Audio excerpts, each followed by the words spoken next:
अस्सलामुअलैकुम, welcome back to my YouTube channel. कैसे हैं आप लोग सब? उम्मीद है खैरियत से होंगे।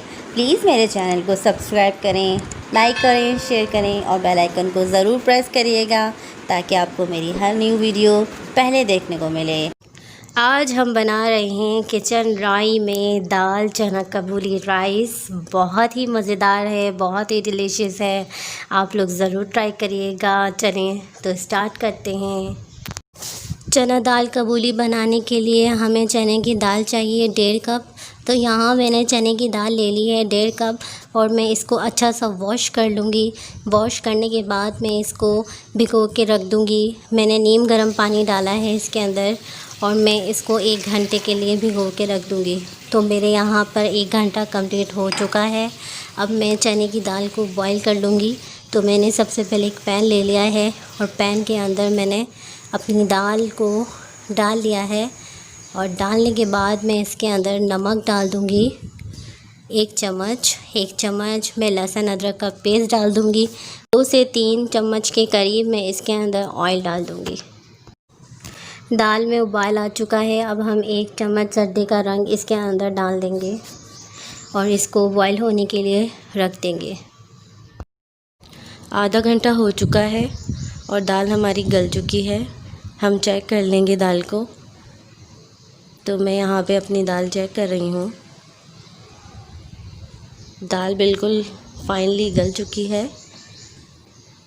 अब हम राइस का मसाला रेडी करेंगे। तो उसके लिए हमें गरम मसाले की ज़रूरत है। तो तमाम मैंने गरम मसाला ले लिया है। 1 मीडियम साइज़ का हम प्याज ले लेंगे। 4 अदद हमने टमाटर ले लिए हैं मीडियम साइज़ के। भुना कुटा हमने धनिया ले लिया है 1 चम्मच। नमक चाहिए हमें यहाँ पे हस्बे ज़रूरत। ज़ीरा ले लिया है हमने यहाँ पर 1 चम्मच। कुटी हुई मिर्च ले लिए हम यहाँ पर 1 चम्मच। हरी मिर्चें हम यहाँ यूज़ करेंगे, इसको चॉप कटिंग कर लेंगे। तो चावल ले रही हूँ मैं आधा किलो और मैं अब इसको भिगो कर रख दूँगी धो के अच्छी तरीके से। चावल जो हैं वो मैं 20 मिनट के लिए भिगो के रखूँगी।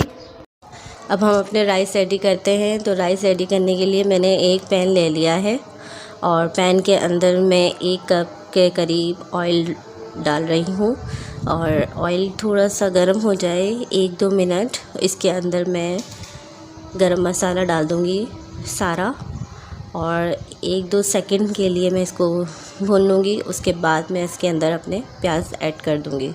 तो प्याज मैं यहाँ डाल रही हूँ और प्याज हम थोड़े से ब्राउन कर लेंगे, हल्के से सोते कर लेंगे जैसे। उसके बाद हम अपने इसमें टमाटर डाल देंगे। तो टमाटर मैंने डाल दिए हैं यहाँ पर। अब टमाटरों को थोड़ा सा भूनेंगे 1-2 मिनट के बाद। फिर इसके अंदर हम 1 चम्मच हरी मिर्च डालेंगे, 1 चम्मच ही हम लहसुन अदरक का पेस्ट डालेंगे और इसको थोड़ा सा भूनेंगे। उसके बाद हम अपने स्पाइसेस ऐड करेंगे। स्पाइसेस ऐड करने के बाद मैं इसको थोड़ा सा भून लूँगी और भूनने के बाद मैं इसको ढक्कन ढक दूँगी और कम से कम 10 मिनट के लिए मैं इसको चूल्हे पे रख दूँगी हल्की आंच पर। 10 मिनट हो गए हैं और मसाला बिल्कुल रेडी हो चुका है। बिल्कुल इसी तरीके का मसाला हमें चाहिए। तो अब हम इसके अंदर अपने राइस ऐड करेंगे और राइस मैंने पहले ही भिगो के रख दिए थे। राइस में पानी हम इतना ही डालेंगे कि जब हम अपनी उंगली इसके अंदर डालें तो 1 इंच तक हमारा इसके अंदर पानी होना चाहिए। तो पानी बिल्कुल सही डाला है मैंने। अब हम इसको थोड़ा सा पकाएंगे। तो इसके अंदर सबसे पहले हम थोड़ा सा बिरयानी एसेंस डाल देंगे और 2 से 3 चम्मच के 2 चम्मच के करीब हम इसके अंदर सिरका डाल देंगे। अब हम ढक्कन ढक देंगे और फ्लेम जो है हमारा हाई पे है और अब हम इसको ढक्कन ढक देंगे और इसको जब तक पकाएंगे जब तक इसका पानी खुश्क ना हो जाए। तो पानी हमारा खुश्क होने वाला है। अब हम इसको थोड़ा सा खोल के पकाएंगे और हम इसको थोड़ा सा हिला लेते हैं नीचे की। इस तरीके से हम राइस को हिलाना है ताकि हमारे राइस जो हैं वो टूटे नहीं। अब हम इसके अंदर अपनी दाल की तह लगाएंगे। तो बिल्कुल इसी तरीके से तह लगानी है हमें। अब हम सारी दाल इसमें इस तरीके से तह लगा देंगे। तो दाल हम अपनी इसी तरीके से ऊपर की तरफ सारी डाल देंगे जो हमने अपनी दाल रेडी करी है। तो हमें सारी दाल इसी तरीके से डालनी है। अब हम इसकी थोड़ी सी गार्निशिंग कर लेते हैं। तो मैंने सूखा पुदीना डाल दिया है इसके अंदर 2 चम्मच के करीब। अब हरी मिर्चें रख दूँगी मैं 2 से 3। अब 20 मिनट के लिए मैं इसको दम होने के लिए रख दूँगी। तो मिलते हैं 20 मिनट के बाद।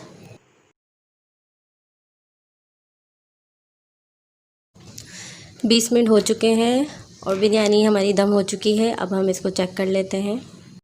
माशाल्लाह से चना काबुली राइस हमारे रेडी हैं।